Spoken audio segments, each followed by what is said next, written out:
Simon & Schuster Audio presents A Thousand Splendid Suns by Khaled Hosseini. Read by Atosa Leoni.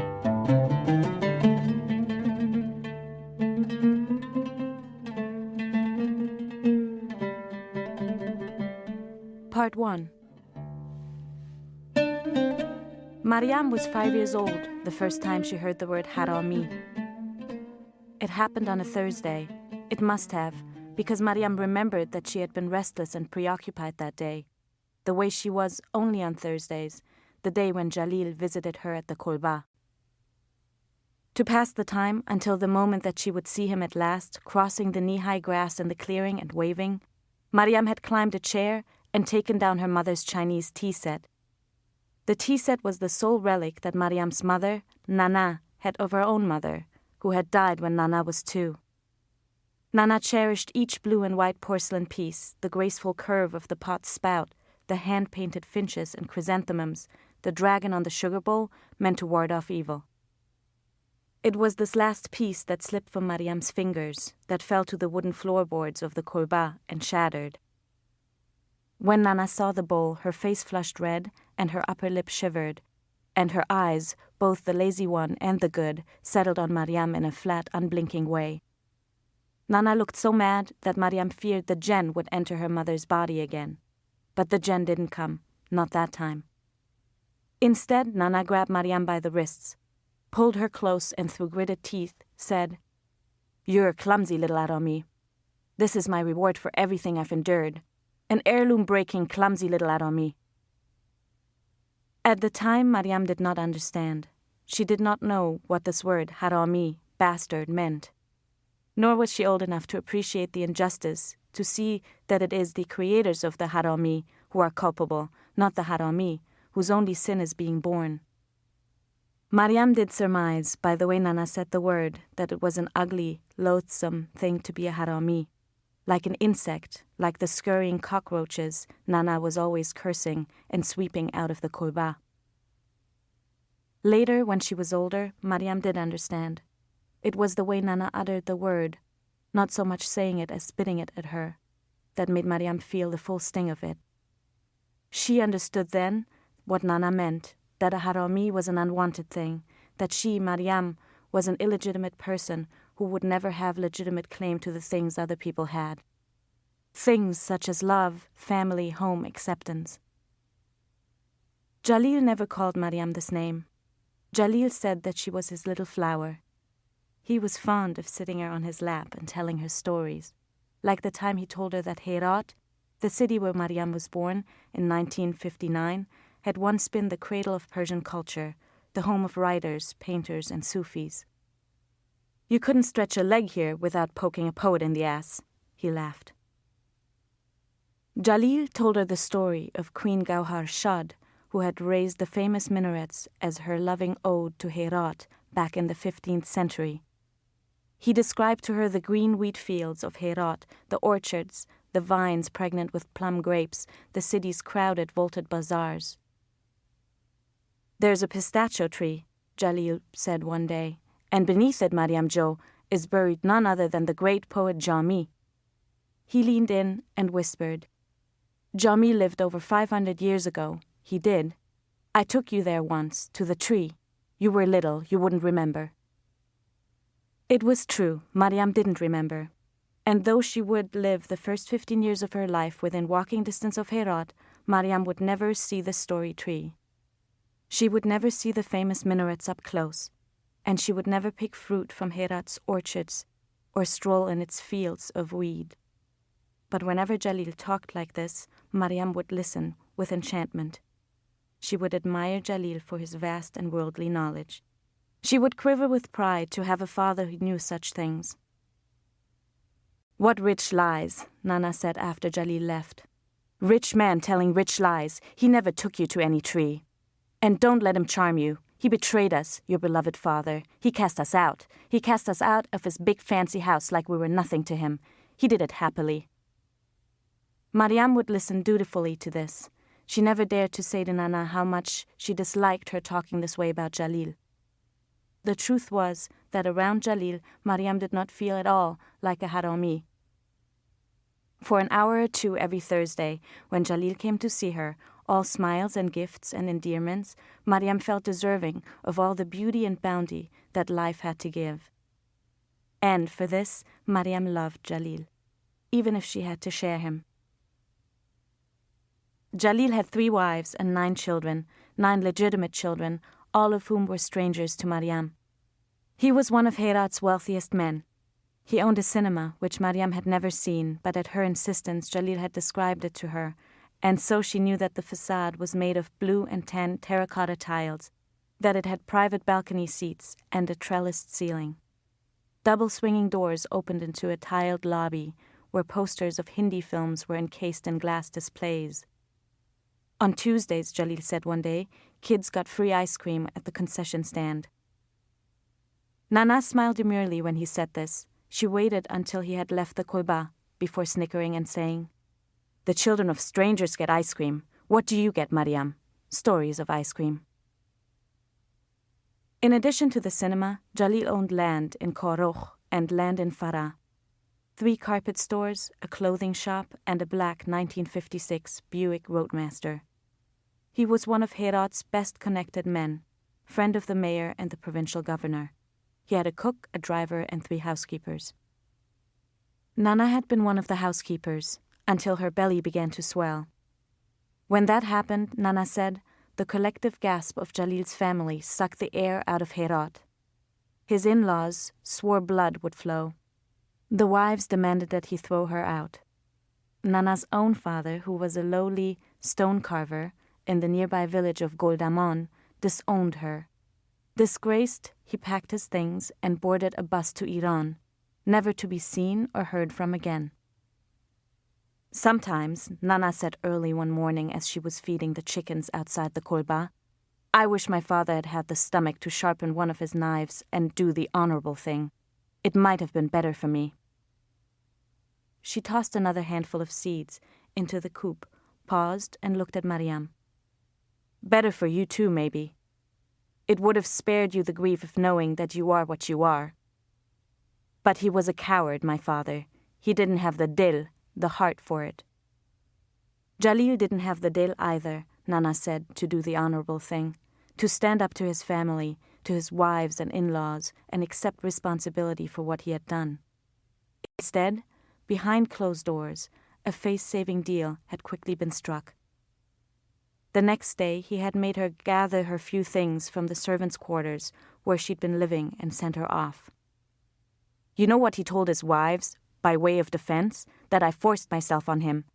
That it was my fault. Didi, you see? This is what it means to be a woman in this world." Nana put down the bowl of chicken feed. She lifted Mariam's chin with a finger. "Look at me, Mariam." Reluctantly, Mariam did. Nana said, "Learn this now and learn it well, my daughter. Like a compass needle that points north, a man's accusing finger always finds a woman. Always. You remember that, Mariam." To Jalil and his wives, I was a pokeroot. A mugwort. You too. And you weren't even born yet. "What's a mugwort?" Mariam asked. "A weed," Nana said. "Something you rip out and toss aside." Mariam frowned internally. Jalil didn't treat her as a weed. He never had. But Mariam thought it wise to suppress this protest. "Unlike weeds, I had to be replanted, you see, given food and water, on account of you." That was the deal Jalil made with his family. Nana said that she had refused to live in Herat. For what? To watch him drive his Kinchini wives around town all day? She said she wouldn't live in her father's empty house either, in the village of Goldamon, which sat on a steep hill 2 kilometers north of Herat. She said she wanted to live somewhere removed, detached, where neighbors wouldn't stare at her belly, point at her, snicker, or worse yet, assault her with insincere kindnesses. "And believe me," Nana said, "it was a relief to your father having me out of sight. It suited him just fine." It was Mohsen, Jalil's eldest son by his first wife Khadija, who suggested the clearing.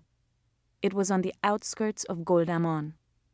To get to it, one took a rutted, uphill dirt track that branched off the main road between Herat and Goldamon.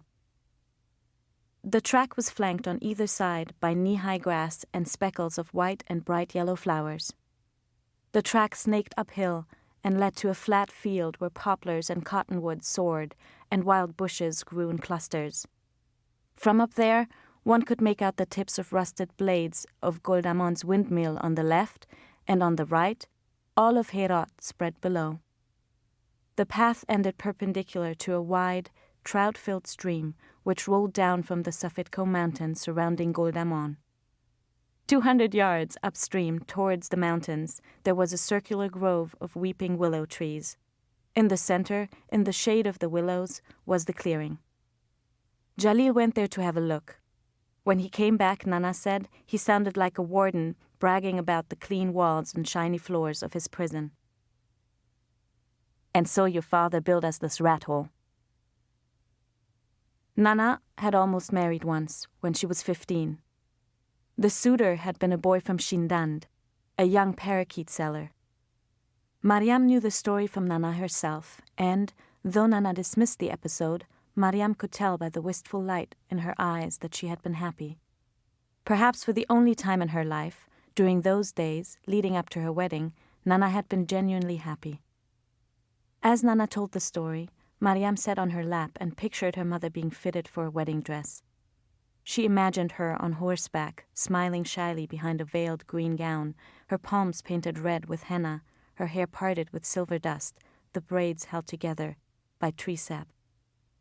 She saw musicians blowing the Shahnai flute and banging on dole drums, street children hooting and giving chase. Then, a week before the wedding date, a djinn had entered Nana's body. This required no description to Mariam. She had witnessed it enough times with her own eyes, Nana collapsing suddenly, her body tightening, becoming rigid, her eyes rolling back, her arms and legs shaking, as if something were throttling her from the inside, the froth at the corners of her mouth, white, sometimes pink with blood. Then the drowsiness, the frightening disorientation, the incoherent mumbling. When the news reached Shindand, the parakeet seller's family called off the wedding. "They got spooked," was how Nana put it. The wedding dress was stashed away. After that, there were no more suitors. In the clearing, Jalil and two of his sons, Farad and Mohsen, built the small kolba where Mariam would live the first 15 years of her life. They raised it with sun-dried bricks and plastered it with mud and handfuls of straw. It had 2 sleeping cots, a wooden table, 2 straight-back chairs, a window, and shelves nailed to the walls where Nana placed clay pots and her beloved Chinese tea set. Jalil put in a new cast-iron stove for the winter and stacked logs of chopped wood behind the kolba. He added a tandoor outside for making bread and a chicken coop with a fence around it. He brought a few sheep, built them a feeding trough. He had Farad and Mohsen dig a deep hole 100 yards outside the circle of willows and built an outhouse over it. Jalil could have hired laborers to build the kolba, Nana said, but he didn't. His idea of penance. In Nana's account of the day that she gave birth to Mariam, no one came to help. It happened on a damp, overcast day in the spring of 1959, she said, the 26th year of King Zaher Shah's mostly uneventful 40-year reign. She said that Jalil hadn't bothered to summon a doctor or even a midwife, even though he knew that the jinn might enter her body and cause her to have one of her fits in the act of delivering. She lay all alone on the kolba's floor, a knife by her side, sweat drenching her body. When the pain got bad, I'd bite on a pillow and scream into it until I was hoarse, and still no one came to wipe my face or give me a drink of water. And you, Mariam Jo, you were in no rush. Almost 2 days you made me lay on that cold, hard floor. I didn't eat or sleep. All I did was push and pray that you would come out. I'm sorry, Nana. I cut the cord between us myself. That's why I had a knife. I'm sorry. Nana always gave a slow, burdened smile here, one of lingering recrimination or reluctant forgiveness. Mariam could never tell. It did not occur to young Mariam to ponder the unfairness of apologizing for the manner of her own birth. By the time it did occur to her, around the time she turned 10, Mariam no longer believed the story of her birth. She believed Jalil's version, that though he'd been away, he'd arranged for Nana to be taken to a hospital in Herat, where she had been tended to by a doctor. She had lain on a clean, proper bed in a well-lit room. Jalil shook his head with sadness when Mariam told him about the knife. Mariam also came to doubt that she had made her mother suffer for 2 full days. "They told me it was all over within under an hour," Jalil said. "You were a good daughter, Mariam Jo. Even in birth, you were a good daughter." "He wasn't even there," Nana spat. "He was in Tahti Safar, horseback riding with his precious friends." When they informed him that he had a new daughter, Nana said, Jalil had shrugged, kept brushing his horse's mane, and stayed in Tahti Safar another 2 weeks. "The truth is, he didn't even hold you until you were a month old. And then only to look down once, comment on your longish face, and hand you back to me." Mariam came to disbelieve this part of the story as well. Yes, Jalil admitted he had been horseback riding in Tahti Safar, but when they gave him the news, he had not shrugged. He had hopped on the saddle and ridden back to Herat. He had bounced her in his arms, run his thumb over her flaky eyebrows, and hummed a lullaby. Mariam did not picture Jalil saying that her face was long, though it was true that it was long. Nana said she was the one who'd picked the name Mariam because it had been the name of her mother. Jalil said he chose the name because Mariam, the tuberose, was a lovely flower. "Your favorite?" Mariam asked. "Well, one of," he said and smiled. One of Mariam's earliest memories was the sound of a wheelbarrow's squeaky iron wheels bouncing over rocks. The wheelbarrow came once a month, filled with rice, flour, tea, sugar, cooking oil, soap, toothpaste. It was pushed by 2 of Mariam's half-brothers, usually Mohsen and Ramin, sometimes Ramin and Farad. Up the dirt track, over rocks and pebbles, around holes and bushes, the boys took turns pushing until they reached the stream. There, the wheelbarrow had to be emptied and the items hand-carried across the water. Then the boys would transfer the wheelbarrow across the stream and load it up again. Another 200 yards of pushing followed, this time through tall, dense grass and around thickets of shrubs. Frogs leaped out of their way. The brothers waved mosquitoes from their sweaty faces. "He has servants," Mariam said. "He could send a servant." "His idea of penance," Nana said. The sound of the wheelbarrow drew Mariam and Nana outside. Mariam would always remember Nana, the way she looked on ration day. A tall, bony, barefoot woman leaning in the doorway, her lazy eye narrowed to a slit, arms crossed in a defiant and mocking way. Her short, cropped, sunlit hair would be uncovered and uncombed. She would wear an ill-fitting gray shirt buttoned to the throat. The pockets were filled with walnut-sized rocks. The boys sat by the stream and waited as Mariam and Nana transferred the rations to the kolba. They knew better than to get any closer than 30 yards, even though Nana's aim was poor, and most of the rocks landed well short of their targets. Nana yelled at the boys as she carried bags of rice inside and called them names Mariam didn't understand. She cursed their mothers, made hateful faces at them. The boys never returned the insults. Mariam felt sorry for the boys, how tired their arms and legs must be, she thought pityingly, pushing that heavy load. She wished she were allowed to offer them water, but she said nothing, and if they waved at her, she didn't wave back. Once, to please Nana, Mariam even yelled at Mohsen, told him that he had a mouth shaped like a lizard's ass, and was consumed later with guilt, shame, and fear that they would tell Jalil. Nana, though, laughed so hard, her rotting front tooth in full display, that Mariam thought she would lapse into one of her fits. She looked at Mariam when she was done and said, "You're a good daughter." When the barrow was empty, the boys scuffled back and pushed it away. Mariam would wait and watch them disappear into the tall grass and flowering weeds. "Are you coming?" "Yes, Nana." "They laugh at you. They do. I hear them." "I'm coming." "You don't believe me?" "Here I am." "You know I love you, Mariam Jo." In the mornings, they awoke to the distant bleating of sheep and the high-pitched toot of a flute as Goldamon's shepherds led their flock to graze on the grassy hillside. Mariam and Nana milked the goats, fed the hens, and collected eggs. They made bread together.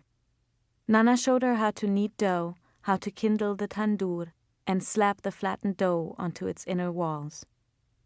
Nana taught her to sew too, and to cook rice and all the different toppings. Shalram stew with turnip, spinach sabzi, cauliflower with ginger. Nana made no secret of her dislike for visitors, and, in fact, people in general, but she made exceptions for a select few. And so there was Goldamon's leader, the village Arbab, Habib Khan, a small-headed bearded man with a large belly who came by once a month or so, tailed by a servant who carried a chicken, sometimes a pot of khichdi rice or a basket of dyed eggs for Mariam. Then there was a rotund old woman that Nana called Bibi Jo, whose late husband had been a stone carver and friends with Nana's father. Bibi Jo was invariably accompanied by one of her 6 brides and a grandchild or 2. She limped and huffed her way across the clearing and made a great show of rubbing her hip and lowering herself with a pained sigh onto the chair that Nana pulled up for her. Bibi Jo, too, always brought Mariam something: a box of deshlama, candy, a basket of quinces. For Nana, she first brought complaints about her failing health and then gossip from Herat and Goldamon, delivered at length and with gusto, as her daughter-in-law sat listening quietly and dutifully behind her. But Mariam's favorite, other than Jalil of course, was Mullah Faizullah, the elderly village Quran tutor, its ahund.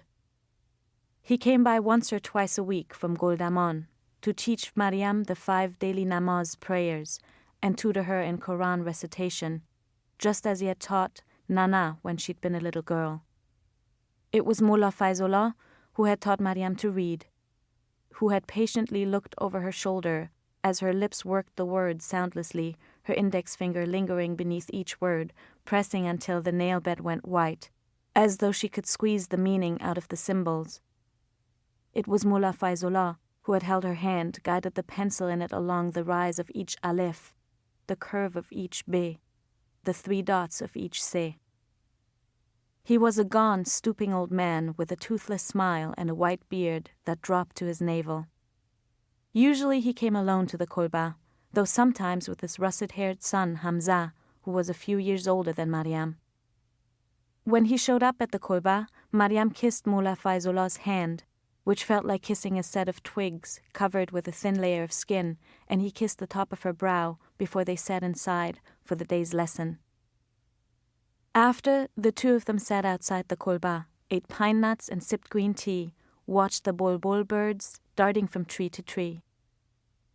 Sometimes they went for walks among the bronze fallen leaves and alder bushes along the stream and toward the mountains. Mullah Faizullah twirled the beads of his tasbeh, rosary, as they strolled, and, in his quivering voice, told Mariam stories of all the things he'd seen in his youth, like the 2-headed snake he'd found in Iran, on Isfahan's 33-arch bridge, or the watermelon he had split once outside the Blue Mosque in Mazar to find the seeds forming the words Allah on one half, Akbar on the other. Mullah Faizullah admitted to Mariam that at times he did not understand the meaning of the Quran's words, but he said he liked the enchanting sounds the Arabic words made as they rolled off his tongue. He said they comforted him, eased his heart. "They'll comfort you too, Mariam Jo," he said. "You can summon them in your time of need, and they won't fail you. God's words will never betray you, my girl." Mullah Faizullah listened to the stories as well as he told them. When Mariam spoke, his attention never wavered. He nodded slowly and smiled with a look of gratitude, as if he had been granted a coveted privilege. It was easy to tell Mullah Faisullah things that Mariam didn't dare tell Nana. One day, as they were walking, Mariam told him that she wished she would be allowed to go to school. I mean a real school, Akhund Sahib. Like in a classroom, like my father's other kids. Mullah Faisullah stopped. The week before, Bibi Jo had brought news that Jalil's daughters, Saida and Naid, were going to the Meri school for girls in Herat. Since then, thoughts of classrooms and teachers had rattled around Mariam's head, images of notebooks with lined pages, columns of numbers, and pens that made dark, heavy marks. She pictured herself in a classroom with other girls her age. Mariam longed to place a ruler on a page and draw important-looking lines. "Is that what you want?" Mullah Faisullah said, looking at her with his soft, watery eyes, his hands behind his stooping back, the shadow of his turban falling on a patch of bristling buttercups. "Yes." "And you want me to ask your mother for permission?" Mariam smiled. Other than Jalil, she thought there was no one in the world who understood her better than her old tutor. "Then what can I do? God in his wisdom has given us each weaknesses, and foremost among my many is that I'm powerless to refuse you, Mariam Jo," he said, tapping her cheek with one arthritic finger. But later, when he broached Nana, she dropped the knife with which she was slicing onions. "What for?" "If the girl wants to learn, let her, my dear. Let the girl have an education." "Learn? Learn what, Mullah Sahib?" Nana said sharply. "What is there to learn?" She snapped her eyes toward Mariam. Mariam looked down at her hands. "What's the sense schooling a girl like you? It's like shining a spittoon. And you'll learn nothing of value in those schools. There's only one skill a woman like you and me needs in life, and they don't teach it in school. Look at me." "You should not speak like this to her, my child," Mullah Faisullah said. "Look at me." Mariam did. "Only one skill. And it's this. Ta'amul. Endure." "Endure what, Nana?" "Oh, don't you fret about that," Nana said. "There won't be any shortage of things." She went on to say how Jalil's wives had called her an ugly, lowly stone carver's daughter, how they'd made her wash laundry outside in the cold until her face went numb and her fingertips burned. "It's our lot in life, Mariam. Women like us. We endure. It's all we have, do you understand? Besides, they'll laugh at you in school. They will. They'll call you Arami. They'll say the most terrible things about you. I won't have it." Mariam nodded. "And no more talk about school. You're all I have. I won't lose you to them. Look at me. No more talk about school." "Be reasonable. Come now.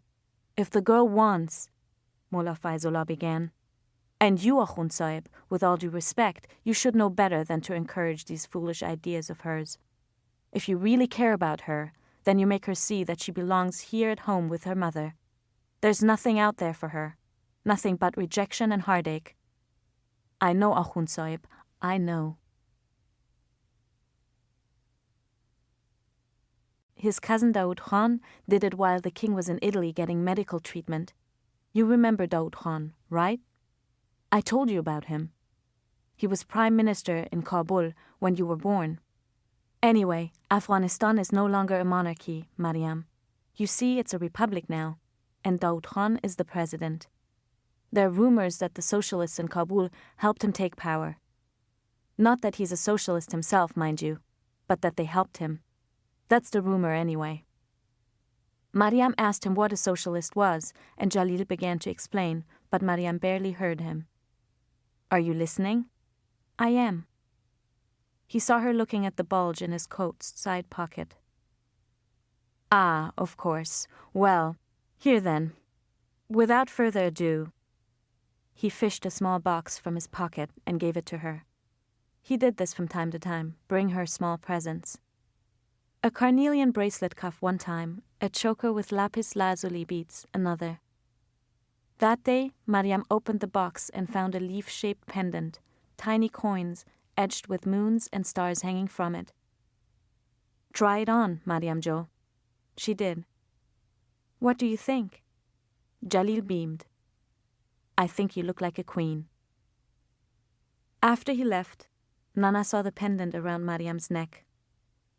"Nomad jewelry," she said. "I've seen them make it. They melt the coins people throw at them and make jewelry. Let's see him bring you gold next time, your precious father. Let's see him." When it was time for Jalil to leave, Mariam always stood in the doorway and watched him exit the clearing, deflated at the thought of the week that stood like an immense immovable object between her and his next visit. Mariam always held her breath as she watched him go. She held her breath and, in her head, counted seconds. She pretended that for each second that she didn't breathe, God would grant her another day with Jalil. At night, Mariam lay in her cot and wondered what his house in Herat was like. She wondered what it would be like to live with him, to see him every day. She pictured herself handing him a towel as he shaved, telling him when he nicked himself. She would brew tea for him. She would sew on his missing buttons. They would take walks in Herat together, in the vaulted bazaar where Jalil said you could find anything you wanted. They would ride in his car, and people would point and say, "There goes Jalil Khan with his daughter." He would show her the famed tree that had a poet buried beneath it. One day soon, Mariam decided she would tell Jalil these things. And when he heard, when he saw how much she missed him when he was gone, he would surely take her with him. He would bring her to Herat, to live in his house, just like his other children. "I know what I want," Mariam said to Jalil. It was the spring of 1974, the year Mariam turned 15. The three of them were sitting outside the kolba, in a patch of shade thrown by the willows, on folding chairs arranged in a triangle. "For my birthday, I know what I want." "You do?" said Jalil, smiling encouragingly. 2 weeks before, at Mariam's prodding, Jalil had let on that an American film was playing at his cinema. It was a special kind of film, what he'd called a cartoon. The entire film was a series of drawings, he said, thousands of them, so that when they were made into a film and projected onto a screen, you had the illusion that the drawings were moving. Jalil said the film told the story of an old childless toy maker who was lonely and desperately wants a son. So he carves a puppet, a boy, who magically comes to life. Mariam had asked him to tell her more, and Jalil said that the old man and his puppet had all sorts of adventures, that there was a place called Pleasure Island, and bad boys who turned into donkeys. They even got swallowed by a whale at the end, the puppet and his father. Mariam had told Mullah Faizullah all about this film. "I want you to take me to your cinema," Mariam said now. "I want to see the cartoon. I want to see the puppet boy." With this, Mariam sensed a shift in the atmosphere. Her parents stirred in their seats. Mariam could feel them exchanging looks. "That's not a good idea," said Nana. Her voice was calm, had the controlled, polite tone she used around Jalil, but Mariam could feel her hard, accusing glare. Jalil shifted on his chair. He coughed, cleared his throat. "You know," he said, "the picture quality isn't that good. Neither is the sound. And the projector's been malfunctioning recently. Maybe your mother's right. Maybe you can think of another present, Mariam Jo." "Ah, nay," Nana said. "You see? Your father agrees." But later, at the stream, Mariam said, "Take me." "I'll tell you what," Jalil said. "I'll send someone to pick you up and take you. I'll make sure they get you a good seat and all the candy you want." "Nay, I want you to take me." "Mariam Jo, and I want you to invite my brothers and sisters too. I want to meet them. I want us all to go together. It's what I want." Jalil sighed. He was looking away, toward the mountains. Mariam remembered him telling her that on the screen a human face looked as big as a house, that when a car crashed up there, you felt the metal twisting in your bones. She pictured herself sitting in the private balcony seats, lapping at ice cream, alongside her siblings and Jalil. "It's what I want," she said. Jalil looked at her with a forlorn expression. "Tomorrow at noon I'll meet you at this very spot, all right? Tomorrow?" "Come here," he said. He hunkered down, pulled her to him, and held her for a long, long time. At first, Nana paced around the kolba, clenching and unclenching her fists. "Of all the daughters I could have had, why did God give me an ungrateful one like you? Everything I endured for you, how dare you? How dare you abandon me like this, you treacherous little Arami?" Then she mocked. "What a stupid girl you are. You think you matter to him? That you want it in his house? You think you're a daughter to him? That he's going to take you in? Let me tell you something. A man's heart is a wretched, wretched thing, Mariam. It isn't like a mother's womb. It won't bleed, it won't stretch to make room for you. I'm the only one who loves you. I'm all you have in this world, Mariam, and when I'm gone, you'll have nothing. You'll have nothing. You are nothing." Then she tried guilt. "I'll die if you go. The Jen will come, and I'll have one of my fits. You'll see. I'll swallow my tongue and die. Don't leave me, Mariam Jo. Please stay. I'll die if you go." Mariam said nothing. "You know I love you, Mariam Jo." Mariam said she was going for a walk.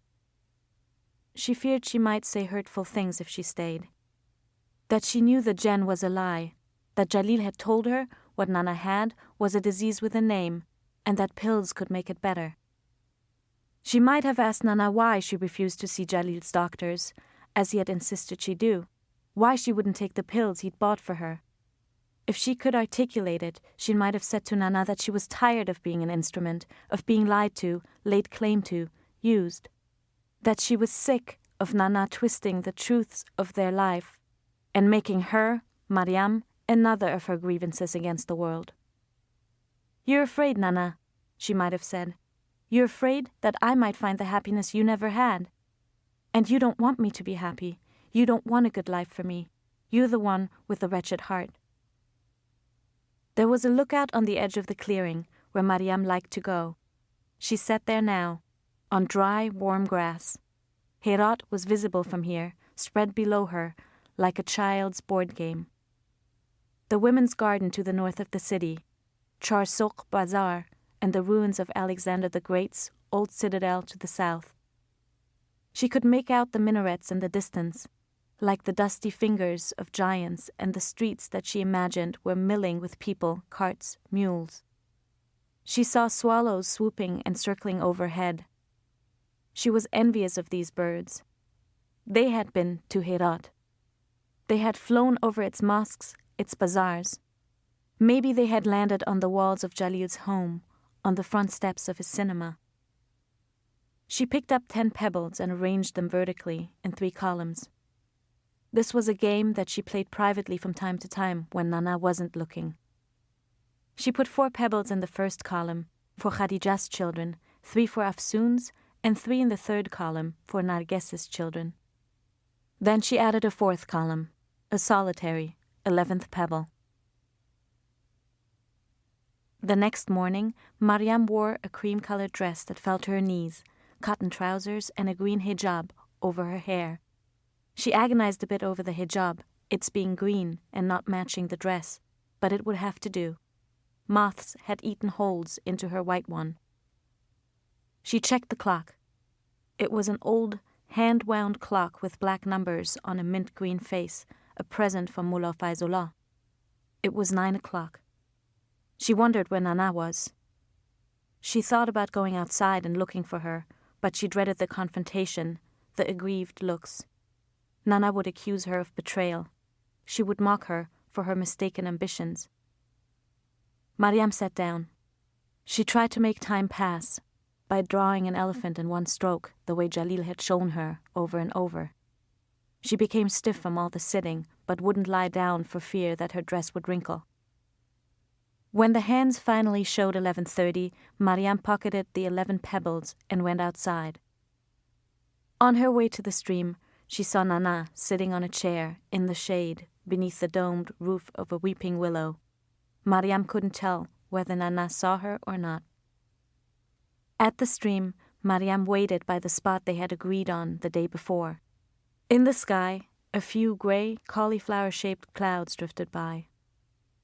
Jalil had taught her that grey clouds got their color by being so dense that their top parts absorbed the sunlight and cast their own shadow along the base. "That's what you see, Mariam Jo," he had said. "The dark in their underbelly." Some time passed. Mariam went back to the Korba. This time she walked around the west-facing periphery of the clearing so she wouldn't have to pass by Nana. She checked the clock. It was almost 1 o'clock. He's a businessman, Mariam thought. Something has come up. She went back to the stream and waited a while longer. Blackbirds circled overhead, dipped into the grass somewhere. She watched a caterpillar inching along the foot of an immature thistle. She waited until her legs were stiff. This time, she did not go back to the Korba. She rolled up the legs of her trousers to the knees, crossed the stream, and, for the first time in her life, headed down the hill for Herat. Nana was wrong about Herat too. No one pointed. No one laughed.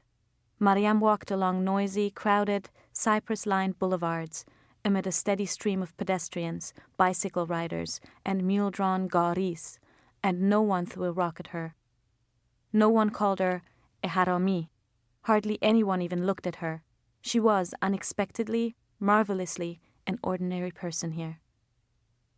For a while, Mariam stood by an oval-shaped pool in the center of a big park where pebble paths crisscrossed. With wonder, she ran her fingers over the beautiful marble horses that stood along the edge of the pool and gazed down at the water with opaque eyes. She spied on a cluster of boys who were setting sail to paper ships. Mariam saw flowers everywhere, tulips, lilies, petunias, their petals awash in sunlight. People walked along the paths, sat on benches, and sipped tea. Mariam could hardly believe that she was here. Her heart was battering with excitement. She wished Mullah Faizullah could see her now. How daring he would find her, how brave. She gave herself over to the new life that awaited her in this city, a life with a father, with sisters and brothers, a life in which she would love and be loved back, without reservation or agenda, without shame. Sprightly, she walked back to the wide thoroughfare near the park.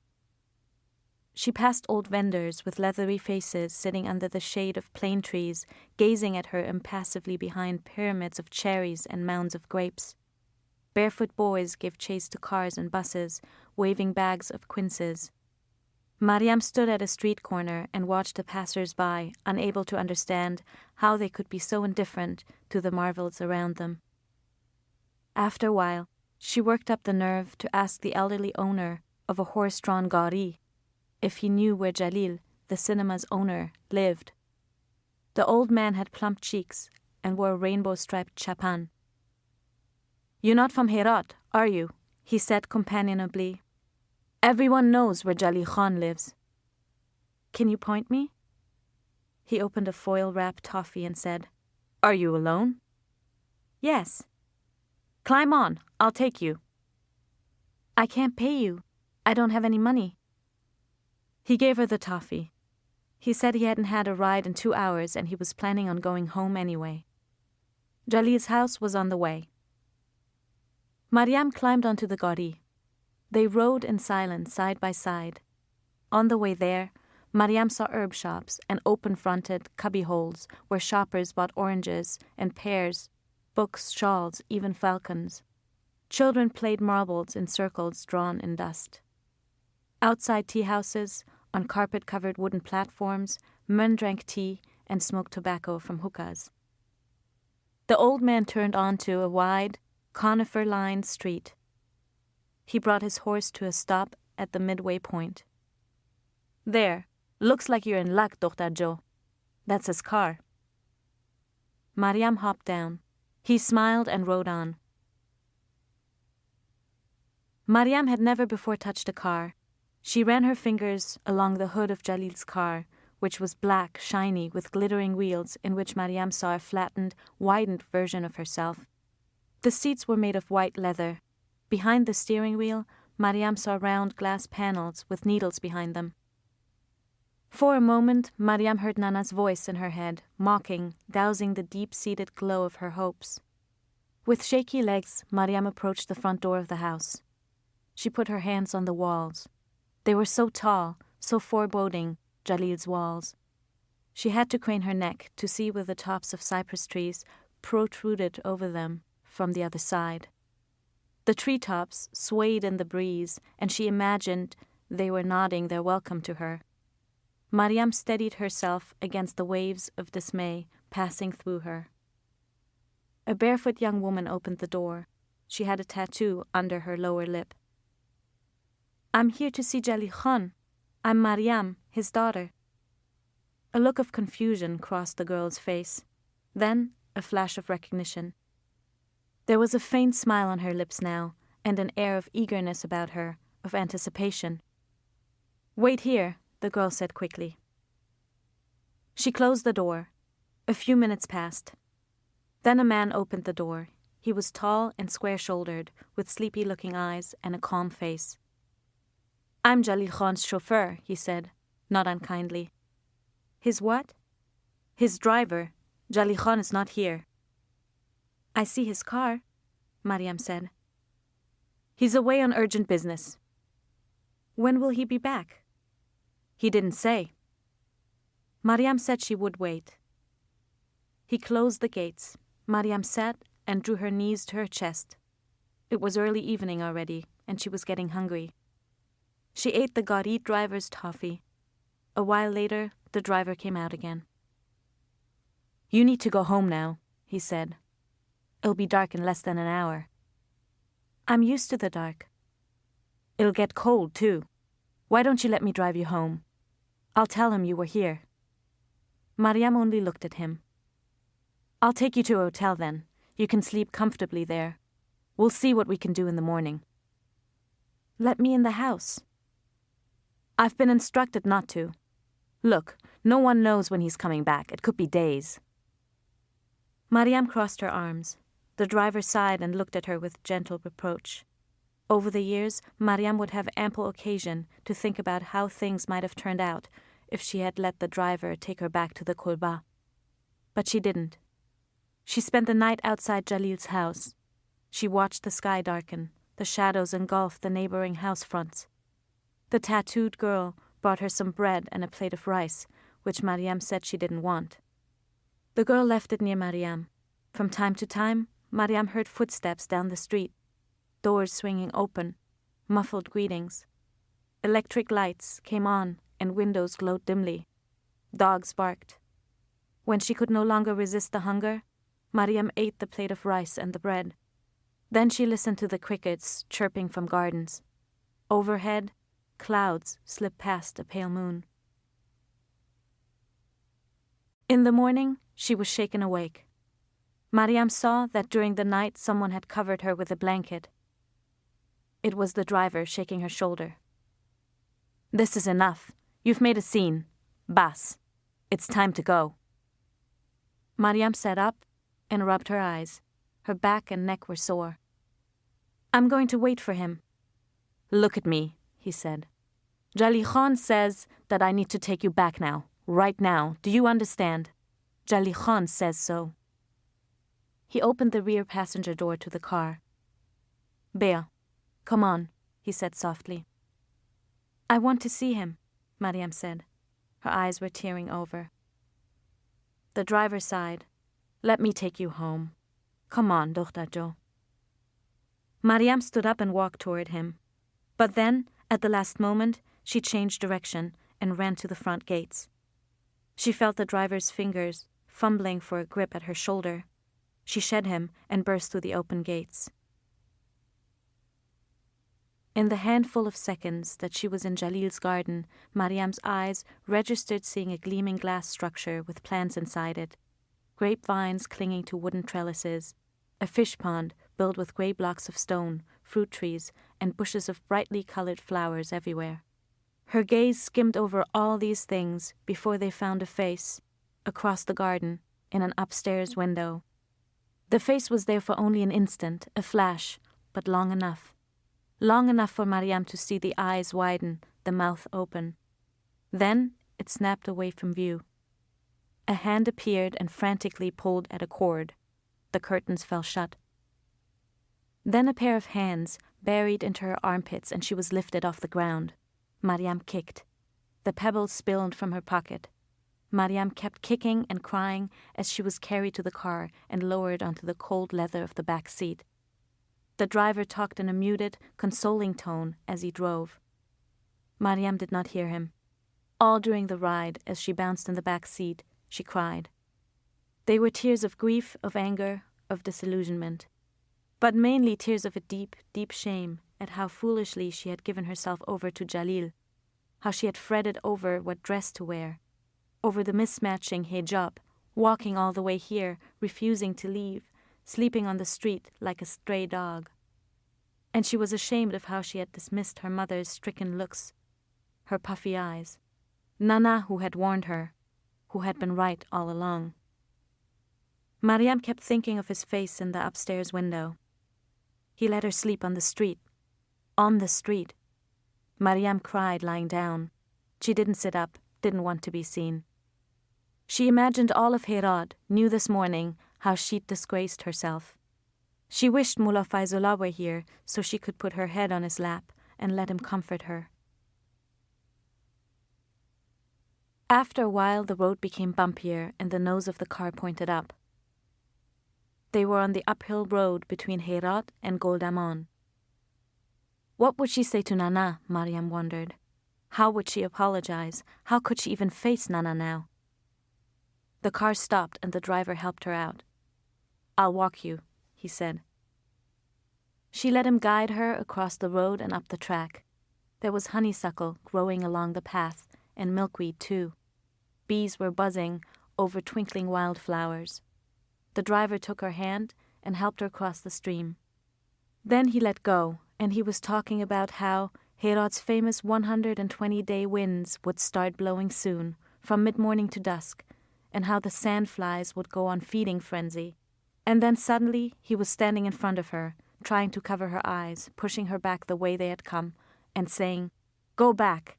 No, don't look now. Turn around. Go back." But he wasn't fast enough. Mariam saw. A gust of wind blew and parted the drooping branches of the weeping willow like a curtain, and Mariam caught a glimpse of what was beneath the tree. The straight-backed chair overturned, the rope dropping from a high branch, Nana dangling at the end of it. They buried Nana in a corner of the cemetery in Goldamon. Mariam stood beside Bibi Jo with the women as Mullah Faizullah recited prayers at the graveside and the men lowered Nana's shrouded body into the ground. Afterward, Jalil walked Mariam to the Kulba, where, in front of the villagers who accompanied them, he made a great show of tending to Mariam. He collected a few of her things, put them in a suitcase. He sat beside her cot, where she lay down and fanned her face. He stroked her forehead and, with a woebegone expression on his face, asked if she needed anything. Anything. He said it like that, twice. "I want Mullah Faizullah," Mariam said. "Of course, he's outside. I'll get him for you." It was when Mullah Faizullah's slight, stooping figure appeared in the Kolba's doorway that Mariam cried for the first time that day. "Oh, Mariam Jo." He sat next to her and cupped her face in his hands. "You go on and cry, Mariam Jo. Go on. There is no shame in it. But remember, my girl, what the Quran says. Blessed is he in whose hand is the kingdom, and he who has power over all things, who created death and life, that he may try you. The Quran speaks the truth, my girl. Behind every trial and every sorrow that he makes us shoulder, God has a reason." But Mariam could not hear comfort in God's words, not that day, not then. All she could hear was Nana saying, "I'll die if you go. I'll just die." All she could do was cry and let her tears fall on the spotted, paper-thin skin of Mullah Faizullah's hands. On the ride to his house, Jalil sat in the back seat of his car with Mariam, his arm draped over her shoulder. "You can stay with me, Mariam Jo," he said. "I've asked them already to clean a room for you. It's upstairs. You'll like it, I think. You'll have a view of the garden." For the first time, Mariam could hear him with Nana's ears. She could hear so clearly now the insincerity that had always lurked beneath the hollow, false assurances. She could not bring herself to look at him. When the car stopped before Jalil's house, the driver opened the door for them and carried Mariam's suitcase. Jalil guided her, one palm cupped around each of her shoulders, through the same gates outside of which, 2 days before, Mariam had slept on the sidewalk waiting for him. 2 days before, when Mariam could think of nothing in the world she wanted more than to walk in this garden with Jalil, felt like another lifetime. How could her life have turned upside down so quickly, Mariam asked herself. She kept her gaze to the ground, on her feet, stepping on the grey stone path. She was aware of the presence of people in the garden, murmuring, stepping aside as she and Jalil walked past. She sensed the weight of eyes on her, looking down from the windows upstairs. Inside the house, too, Mariam kept her head down. She walked on a maroon carpet with repeating blue and yellow octagonal pattern, saw out of the corner of her eye the marble bases of statues, the lower halves of vases, the frayed ends of richly colored tapestry hanging from walls. The stairs she and Jalil took were wide and covered with a similar carpet, nailed down at the base of each step. At the top of the stairs, Jalil led her to the left, down another long carpeted hallway. He stopped by one of the doors, opened it, and let her in. "Your sisters, Nilufar and Atiya, play here sometimes," Jalil said. "But mostly we use this as a guest room. You'll be comfortable here, I think. It's nice, isn't it?" The room had a bed with a green-flowered blanket knit in a tightly woven honeycomb design. The curtains, pulled back to reveal the garden below, matched the blanket. Beside the bed was a 3-drawer chest with a flower vase on it. There were shelves along the walls with framed pictures of people Mariam did not recognize. On one of the shelves, Mariam saw a collection of identical wooden dolls arranged in a line and order of decreasing size. Jalil saw her looking. "Matryoshka dolls. I got them in Moscow. You can play with them if you want. No one will mind." Mariam sat down on the bed. "Is there anything you want?" Jalil said. Mariam lay down, closed her eyes. After a while, she heard him softly shut the door. Except for when she had to use the bathroom down the hall, Mariam stayed in the room. The girl with the tattoo, the one who had opened the gates to her, brought her meals on a tray. Lamb kebab, sabzi, osh soup. Most of it went uneaten. Jalil came by several times a day, sat on the bed beside her, asked her if she was all right. "You could eat downstairs with the rest of us," he said, but without much conviction. He understood a little too readily when Mariam said she preferred to eat alone. From the window, Mariam watched impassively what she had wondered about and longed to see for most of her life: the comings and goings of Jalil's daily life. Servants rushed in and out of the front gates. A gardener was always trimming bushes, watering plants in the greenhouse. Cars with long, sleek hoods pulled up on the street. From them emerged men in suits, in chapans, in karakul hats, women in hijabs, children with neatly combed hair. And as Mariam watched Jalil shake these strangers' hands, as she saw him cross his palms on his chest and nod to their wives, she knew that Nana had spoken the truth. She did not belong here. "But where do I belong? What am I going to do now?" "I'm all you have in this world, Mariam, and when I'm gone, you'll have nothing. You'll have nothing. You are nothing." Like the wind through the willows around the kolba, gusts of an inexpressible blackness kept passing through Mariam. On Mariam's second full day at Jalil's house, a little girl came into the room. "I have to get something," she said. Mariam sat up on the bed and crossed her legs, pulled the blanket on her lap. The girl hurried across the room and opened the closet door. She fetched a square-shaped, gray